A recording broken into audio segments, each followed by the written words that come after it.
Hello everyone, welcome to प्रम IAS. आज हम अपनी warrior Bihar current affairs series को कंटिन्यू करेंगे और इसमें हम अप्रैल मंथ के करंट अफेयर्स कर चुके हैं। अगर आपने नहीं देखा है तो उसे जाके आप प्लेलिस्ट में चेक करिए, चैनल को सब्सक्राइब करिए। और इसमें हम बिहार का स्टैटिक पार्ट भी कवर कर रहे हैं, बिहार का geography, history and various other things. तो आज हम स्टार्ट करेंगे बिहार में current affairs. So let's start. पहला है doctor APJ Abdul Kalam science city. अब ये जो हमारा साइंस सिटी है ये नियर कंप्लीशन है, मींस ऐसा बोला जा रहा है, ऐसा लेटेस्ट अपडेट है कि जुलाई के मंथ में इसे कंप्लीट कर दिया जाएगा। बाकी इससे रिलेटेड कोई अपडेटेड इंफॉर्मेशन आती है तो वो आपको आगे के लेक्चर्स में कवर करा दिया जाएगा, इसकी टेंशन लेने को आपको जरूरत नहीं है। ये हम अभी मई मंथ का करंट अफेयर्स कर रहे हैं, तो जैसे जैसे इसका अपडेटेड वर्जन आएगा, मतलब अपडेटेड न्यूज आएगा इससे रिलेटेड, हम आपको आगे के लेक्चर्स में भी वो कवर करवा देंगे। सो ये अभी फिलहाल इसका जो लेटेस्ट अपडेट है, ऐसा बोला जा रहा है कि इसी मंथ में इसे कंप्लीट कर दिया जाएगा। एंड ये जो है कहाँ पे है, राजेंद्र नगर इन पटना। आपको ये इतना फैक्ट पता होना चाहिए कि हमारा जो APJ Abdul Kalam science city है वो कहाँ पे आ रही है, पटना में। एंड ये एक्स्ट्रा इंफॉर्मेशन है, it is constructed over 36,000 square metres of area on 21 acre land near Moinul Haq stadium at Rajendra Nagar in Patna. देखिए बेसिकली आपको पता होना चाहिए साइंस सिटी कहाँ है, पटना। उसके अलावा आपको अगर ये फैक्ट्स याद रहते हैं तो भी अच्छी बात है। सो ये जो साइंस सिटी है इसको कौन बना रही है, किसने ये रिस्पॉन्सिबिलिटी ली है अपने ऊपर?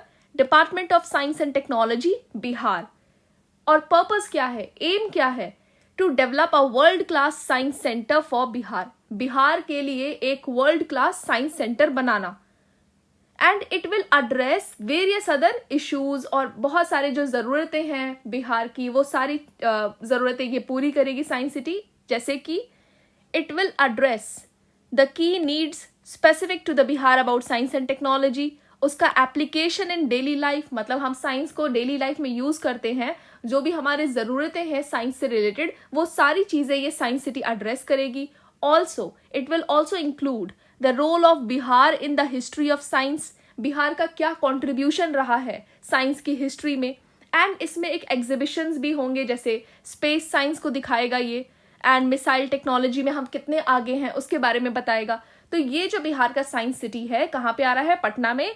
और बेसिकली इसका जो मेन एम हम बोल सकते हैं, overall it aims to foster the spirit of curiosity and counter the superstition by the application of scientific thinking. मतलब सुपरस्टिशन को ये काउंटर करेगा, जो भी अंधविश्वास है उसे काउंटर करेगा, और ये एक रैशनल थिंकिंग को प्रमोट करेगा। हर एक चीज के लिए justification is important, justification, rational thought and scientific thinking is important. हमारे डीपीएसपी में भी इसकी बात करी गई है, to develop the scientific temper. तो यही सब चीजें हैं। हम एक तरीके से बोल सकते हैं कि ये एक, अगर आप मेंस का आंसर लिख रहे हैं ना तो आप इसको कोट कर सकते हैं, आप इस पॉइंट को भी डाल सकते हैं। So let's move ahead. So next है हमारे पास fourth agricultural road map of Bihar. इसे हम अभी 2023 में ही लॉन्च करे हैं इस रोड मैप को। सो हमारे पास पहले हम देखेंगे कि इससे पहले जो 3 एग्रीकल्चरल रोड मैप थे वो कब कब आए थे, और उसके बाद हम इस फोर्थ एग्रीकल्चरल रोड मैप की बात करेंगे। सो जो पहला एग्रीकल्चरल रोड मैप था वो आया था 2008 में, 2008 से 2012 तक। जो सेकंड एग्रीकल्चरल रोड मैप था वो आया था 2012 में, फ्रॉम 2012 2017, और इसे लॉन्च करा था हमारे प्रीवियस प्रेसिडेंट प्रणब मुखर्जी जी ने।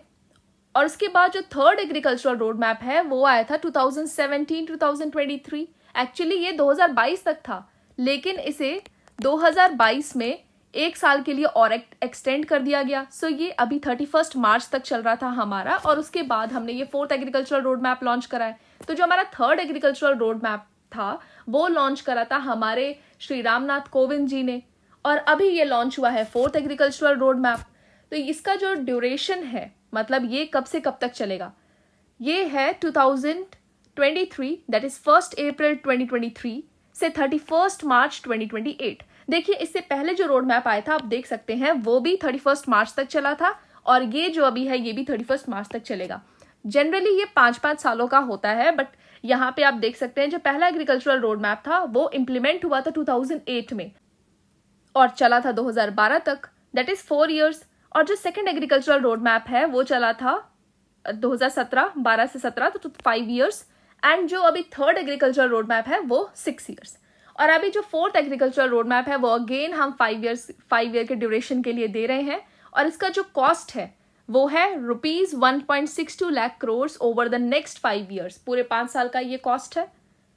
अब एम क्या है इस फोर्थ एग्रीकल्चरल रोड मैप में? देखिए जो फर्स्ट एग्रीकल्चरल रोड मैप है, सेकंड, थर्ड, इन सब में भी बहुत सारे एम्स एंड ऑब्जेक्टिव्स थे। हमने काफ़ी हद तक उन्हें अचीव भी करा। हमने ऑर्गेनिक कॉरिडोर भी हम बजट में लेकर आए थे लास्ट ईयर।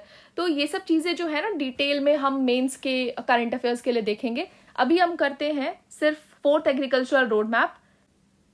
सो चलिए अब हम इस फोर्थ एग्रीकल्चरल रोड मैप का एम क्या देखते हैं कि ये जो आगे के आने वाले 5 साल है उसमें क्या क्या एग्रीकल्चर के लिए हम एम लेके चल रहे हैं, कैसे फार्मर की इनकम को बूस्ट करना है, जितने भी फार्मर्स हैं उनकी इनकम को कैसे बूस्ट करना है, और जो भी फूड सिक्योरिटी है उसे कैसे हम अचीव कर सकते हैं। तो उसके लिए हम क्या क्या कर रहे हैं। पहला है इसमें higher production of millets. Millets का ज़्यादा से ज़्यादा प्रोडक्शन करेंगे। Oil seeds, pulses. देखिए अभी हम यहाँ पे मिलेट्स को ज़्यादा प्रमोट करने की बात इसलिए कर रहे हैं क्योंकि जो मिलेट है एक न्यूट्रिशियस क्रॉप है, बहुत ही ज़्यादा nutritious, we can say coarse cereals में आता है, ये न्यूट्रिशियस क्रॉप है। ऊपर से ये ड्रॉट वाले means we can grow this millets in this drought वाले area because it does not require much water. इसे ज़्यादा पानी की ज़रूरत नहीं है। ये हमारे जहाँ पे पानी की वी कैन से जो भी हमारे डिस्ट्रिक्ट्स हैं बिहार के, सदर्न बिहार के, जहाँ पे पानी की थोड़ी सी we can say water stressed districts है या पानी की थोड़ी सी कमी रहती है, वहाँ पे हम इस मिलेट्स को प्रमोट कर सकते हैं, मिलेट्स का प्रोडक्शन प्रमोट कर सकते हैं। और उसके बाद हम जैसे देखते हैं कि जो गवर्नमेंट है वो ज़्यादातर एमएसपी मतलब कुछ ही क्रॉप्स के लिए देती है। तो लोग जनरली क्या करते हैं, जितने भी फार्मर्स हैं वो राइस और वीट का कल्टीवेशन करते हैं, सिर्फ राइस वीट करते रहते हैं और वो इन डिफरेंट क्रॉप्स और मिलेट्स वगैरह पे ध्यान नहीं देते। तो हमें पहली बात तो मिलेट्स से रिलेटेड अवेयरनेस फैलाने की ज़रूरत है क्योंकि जो मिलेट्स है वो बहुत ही ज़्यादा न्यूट्रिशियस क्रॉप है और ये ड्रॉट टॉलरेंट भी है, ड्रॉट टॉलरेंट क्रॉप है। हम इसे कम पानी से भी उगा सकते हैं और मतलब in comparative the other crops like rice, अगर राइस और वीट वगैरह की बात करें।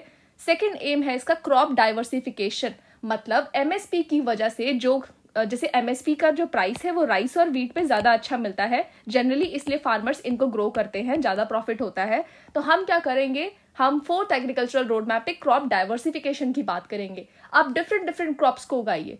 और देखिए क्रॉप डाइवर्सिफिकेशन से क्या फ़ायदा है, जैसे ये कोई लैंड है, अगर यहाँ पे आप अभी राइस ग्रो करें, उसके बाद आप क्रॉप रोटेशन फॉलो करके आप अगर पल्सेस ग्रो करते हैं तो इससे सॉइल का न्यूट्रिशन बढ़ता है, नाइट्रोजन फिक्सेशन प्रमोट होता है। तो आप क्रॉप डाइवर्सिफिकेशन करिए, आप डिफरेंट क्रॉप्स को उगाइए, क्रॉप रोटेशन फॉलो करिए। ये सारी चीज़ें से सॉइल की भी हेल्थ प्रमोट होगी और फार्मर्स को भी इनकम मिलेंगे और जो हम लोग हैं, जो कंज्यूमर्स हैं, उनका न्यूट्रिशन मतलब हेल्थ जो है वो अच्छा होगा। It will enhance farmers income, definitely it will enhance this and will move to digital agriculture. हम डिजिटल एग्रीकल्चर की तरफ मूव करेंगे। मतलब इसमें क्या होगा, फार्मर्स को डिजिटल टेक्नोलॉजी प्रोवाइड करी जाएगी, डिजिटल डेटा दिया जाएगा जिसमें farmer time to time updated रहेगा विद दी वेदर कंडीशंस कि वेदर कैसा है, सॉइल का हेल्थ कैसा है, सॉइल में कितनी पानी की रिक्वायरमेंट है। तो उसके हिसाब से अगर हम पानी सॉइल में देंगे तो जो एक्स्ट्रा वेस्टेज ऑफ वाटर है वो हम प्रिवेंट कर सकते हैं।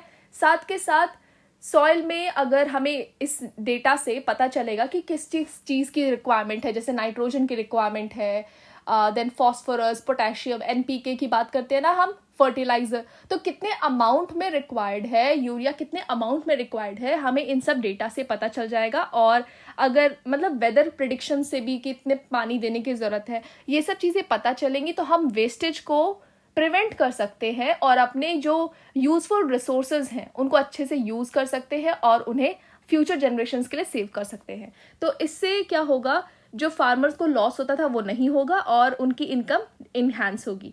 साथ के साथ हम यहाँ बात कर रहे हैं नैनो यूरिया को यूज़ करने की, एंड ये हम ड्रोन्स के थ्रू देंगे। देखिए ये भी डिजिटल एग्रीकल्चर में आया।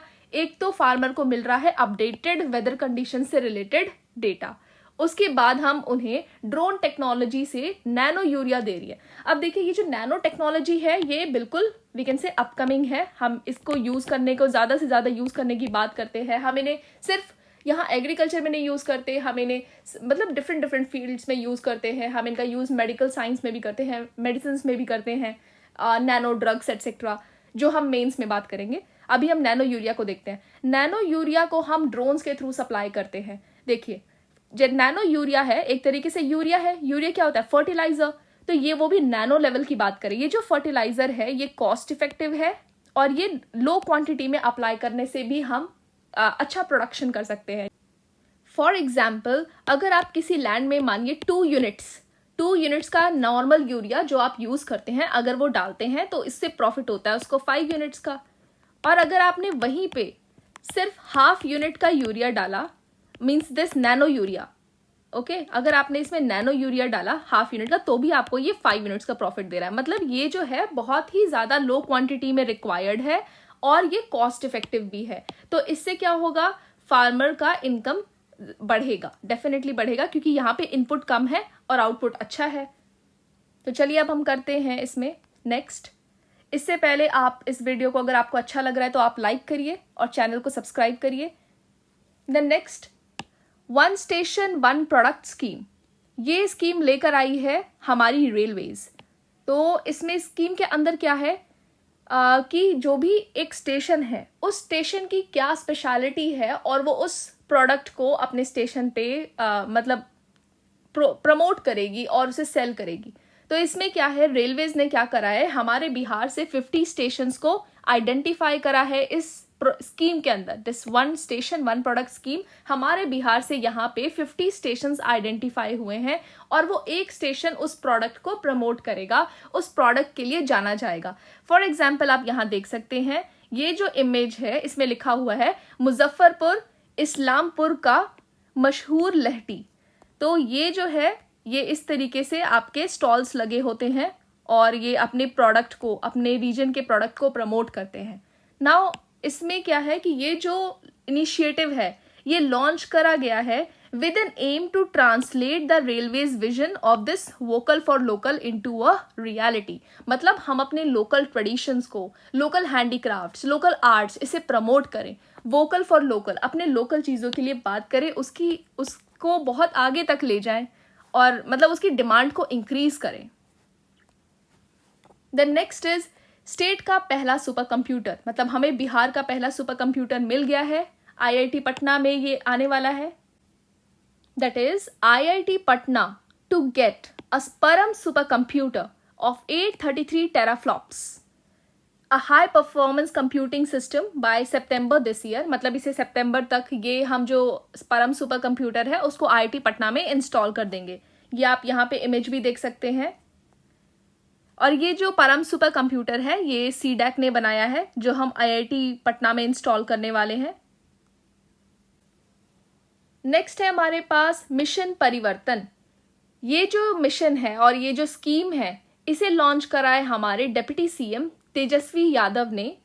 और ये जो मिशन परिवर्तन है ये सिमिलर लाइंस में लॉन्च हुआ है। मतलब it's almost we can say similar to mission 60 days. और बेसिकली इसका एम क्या है, to improve the medical colleges as well as to make hospitals patient friendly, patients के मतलब पेशेंट फ्रेंडली, और टू प्रोवाइड 24/7 मेडिकल फैसिलिटीज। तो ये mission परिवर्तन किससे रिलेटेड है? मेडिकल फैसिलिटीज प्रोवाइड करना और 24/7 जो भी सुविधाएं हैं मेडिकल से रिलेटेड वो दी जाएं। मेडिकल पेशेंट फ्रेंडली प्रमोट करना, जो भी हॉस्पिटल्स हैं उनको पेशेंट फ्रेंडली बनाना। नेक्स्ट है हमारा बापू टावर। ये जो टावर है कहाँ पे आ रहा है? ये आ रहा है गर्दानी बाग पटना में। एंड ये नाम से ही लग रहा है बापू है, तो किसके लिए डेडिकेटेड है? ये हमारे महात्मा गांधी जी के लिए डेडिकेटेड है। आप यहाँ इमेज में देख सकते हैं और इससे रिलेटेड फैक्ट्स भी देख सकते हैं। ये जो टावर है हमारे पटना में ये 120 फीट टॉल है एंड इसमें जो एग्जीबिशंस होंगे वो हमारे महात्मा गांधी जी से रिलेटेड होंगे। पहली बात तो इसका जो स्ट्रक्चर है वो रेक्टेंगुलर है, ये आपको पता होना चाहिए। और ग्राउंड फ्लोर में आपके पास क्या है? Souvenir shop and cafeteria. उसके देखिए पहले आपको ये स्ट्रक्चर पता होना चाहिए क्योंकि स्ट्रक्चर में आपको राउंड शेप या कुछ भी ऐसे क्वेश्चन में आपसे पूछ सकता है। तो आपको ये पता होना चाहिए। उसके बाद इसका height that is 120 feet tall है ये। एंड देन इसके ग्राउंड फ्लोर पे आपको ये शॉप एंड कैफेटेरिया। देन उसके बाद फर्स्ट फ्लोर पे है conference hall of 200 capacity. Second floor पे एडमिनिस्ट्रेटिव बिल्डिंग है। देन उसके बाद आपके पास जो third, fourth and fifth floor है उसमें है एग्जीबिशंस, और यहाँ पे जो एरिया है वो है 7 एकड़ का टोटल। तो इसके बाद भी अगर आपको कुछ इसमें और देखना है तो आप इस इमेज में देख सकते हैं। बाकी अब हम करते हैं next. Bihar to pay 4000 crores for failure in the waste management.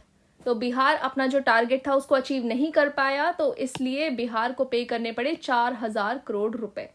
अब देखते हैं, जो हमारा नेशनल ग्रीन ट्राइब्यूनल है उसने लेवाई करा था, मींस उसने इम्पोज करा था बिहार के ऊपर 4000 करोड़ का कंपनसेशन, इन्वायरमेंटल कंपनसेशन, क्योंकि जो बिहार है ये जो solid and liquid waste management में फेल हो गया था, उसको अचीव नहीं कर पाया था।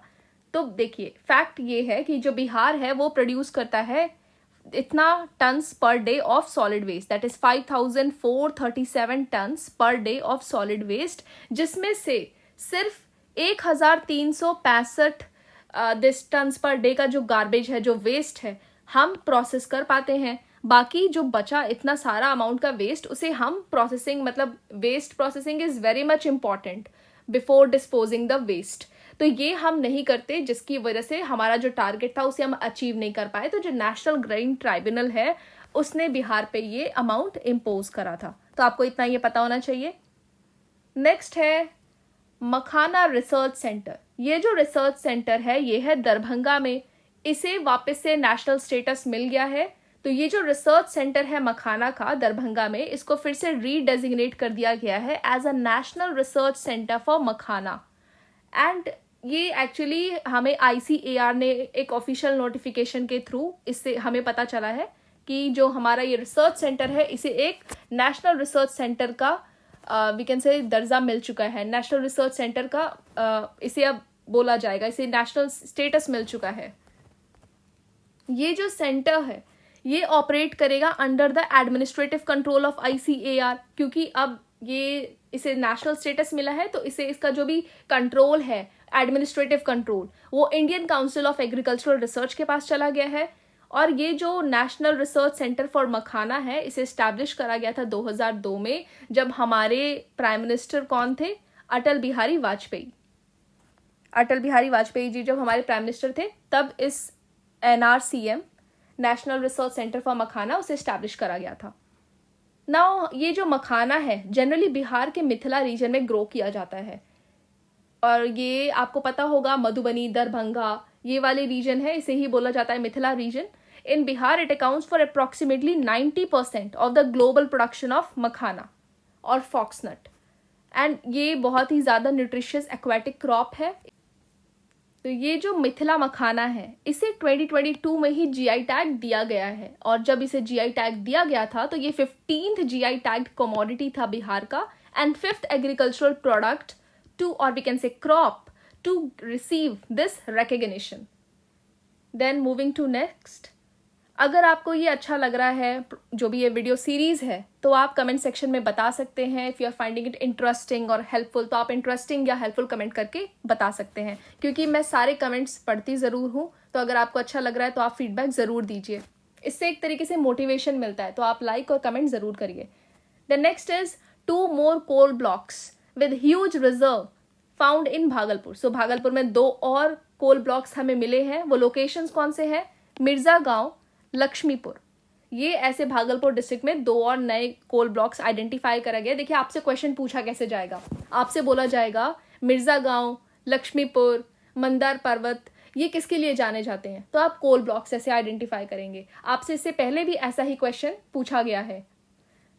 देन उसके बाद ये जो रीजन है और ये जो कोल ब्लॉक्स हैं, इनमें ऐसा बोला जा रहा है कि इनके पास कितना रिजर्व है, मतलब मिर्जा गांव में है 2.3 बिलियन टन्स का, एंड लक्ष्मीपुर में है 1.03 बिलियन टन्स का।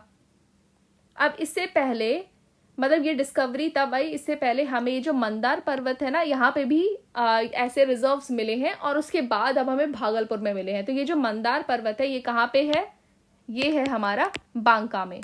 तो ये आपको ऐसे फैक्ट्स पता होने चाहिए।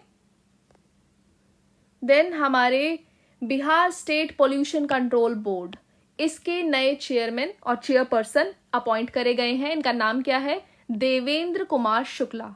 ये हमारे retired Indian forest service officer हैं और इन्हें अब चेयरपर्सन अपॉइंट करा गया है। नाउ ये हमारे Bihar state pollution control board के नए चेयरपर्सन बन गए हैं। एंड ये जो चेयरपर्सन है is proceeded by the outgoing, मतलब इससे इनसे पहले कौन थे? अशोक कुमार घोष, जो कि 2018 से लेके अब तक इस पोस्ट को होल्ड किए थे। The next is TB free panchayat programme. ये भी हमारे डिप्टी सीएम ने ये प्रोग्राम को लॉन्च करा है, Tejashwi Prasad ji, in a move towards elimination of TB और ट्यूबरकुलोसिस फ्रॉम द स्टेट, ताकि हम बिहार से इस डिजीज को पूरी तरीके से खत्म कर सके। नाउ इससे रिलेटेड हेल्थ डिपार्टमेंट ने एक स्टेटस और एक डेटा दिया है कि जो टीबी पेशेंट्स हैं वो कम नहीं हुए हैं, बढ़े हैं। मतलब 2017 से अगर हम 2022 की बात करें तो पहले थे 77 टीबी पेशेंट्स पर लाख और अब कितने हैं? 125। तो ये इंक्रीज हुई है इनकी पॉपुलेशन। तो इसी वजह से इस प्रोग्राम को लाने की ज़रूरत है ताकि हम ये जो टीबी है इसे हम एलिमिनेट कर सकें बिहार से। एंड इससे रिगार्डिंग जब वर्ल्ड टीबी डे था, देखिए यहाँ से एक और फैक्ट पता चल रहा है, वर्ल्ड टीबी डे कब सेलिब्रेट होता है? 24 मार्च। तो वर्ल्ड टीबी डे का एक इवेंट और इंटरनेशनल इवेंट ऑर्गेनाइज करा गया था वाराणसी में। तो उस इवेंट में हमारे प्राइम मिनिस्टर जी को एज अ चीफ गेस्ट बुलाया गया था और हमारे बिहार से 5 डिस्ट्रिक्ट्स को ऑनर किया गया था। सो इसके रिगार्डिंग जब ये इस इवेंट के बाद जो हमारी स्टेट गवर्नमेंट ने मतलब ऑनर करा गया था, क्योंकि उन्होंने जो भी उनके टारगेट्स हैं उसे मीट करा था, अचीव करा था। सो इसलिए जो हमारे स्टेट गवर्नमेंट है इन 5 डिस्ट्रिक्ट्स को अवार्ड दिया बाद में। कितना फंड? 5 लाख मिला है, 5 lakh rupees to Samastipur and Muzaffarpur. इन्हें एक्चुअली गोल्ड मेडल इन्हें दिया गया था, इसलिए इनको 5 लाख रुपीज। देन सिवान को मिला है 3 लाख रुपीज। सिवान ने सिल्वर मेडल यहाँ पे होल्ड करा था और पूर्णिया और सारण ब्रॉन्ज मेडल, तो इन्हें 2 लाख रुपीज। तो चलिए हम देखते हैं हमें कितना याद है। सबसे पहले दरभंगा में हमने क्या देखा था? दरभंगा में हमने पढ़ा था मखाना रिसर्च सेंटर को मिल गया है नेशनल स्टेटस, तो ये हमें यहाँ से याद है। उसके बाद बांका में हमने पढ़ा था मंदार पर्वत, जहाँ पे हमें लास्ट टाइम मतलब अभी जो कोल रिजर्व्स मिले हैं भागलपुर में, उससे पहले हमें बांका में मिले थे। भागलपुर में हमें कौन से मिले हैं? यहाँ पे मिले हैं कोल रिजर्व्स। अब उसके बाद आपसे जो न्यूज़ है, पटना में आपने देखा, एक तो है आपके पास साइंस सिटी और एक है आपके पास यहाँ पे बापू टावर। तो ये है पटना से रिलेटेड। और उसके बाद हम अब ये जो टीबी से रिलेटेड आपको जो प्रोग्राम में जो वर्ल्ड टीबी डे था जो 24 मार्च को मतलब इस ओकेजन को करवाया गया था, इंटरनेशनल इवेंट जो कि वाराणसी में हुआ था। वहाँ पे बिहार के जो 5 डिस्ट्रिक्ट्स हैं जिन्हें अवार्ड मेडल दिया गया था, उन्हें स्टेट गवर्नमेंट ने कितना अवार्ड दिया है, कितना अमाउंट दिया है, अभी वो हम देखते हैं। ये है समस्तीपुर एंड ये है मुजफ्फरपुर। इन्हें मिला था गोल्ड मेडल, सो इनको कितना अमाउंट मिला है? 5 लाख रुपीज। उसके बाद आपके पास यहाँ पे है सिवान, जिसे दिया गया था, जिसे सिल्वर मेडल मिला था, सो इसे मिले हैं 3 लाख रुपीज। और यहाँ पे है Saran and this is Purnia, तो इन्हें कितना दिया गया है? इन्हें मिला 2 लाख रुपीज। सो आपने आज जितना पढ़ा उसे हम कंप्लीट कर चुके हैं, रिवाइज कर चुके हैं। अगर आपको अच्छा लगा है तो आप इस वीडियो को लाइक करिए, चैनल को सब्सक्राइब करिए और कमेंट्स में ज़रूर बताइए कि आपको ये कैसा लगा, बिकॉज ये हमें मोटिवेट करता है to come up with more. Thank you.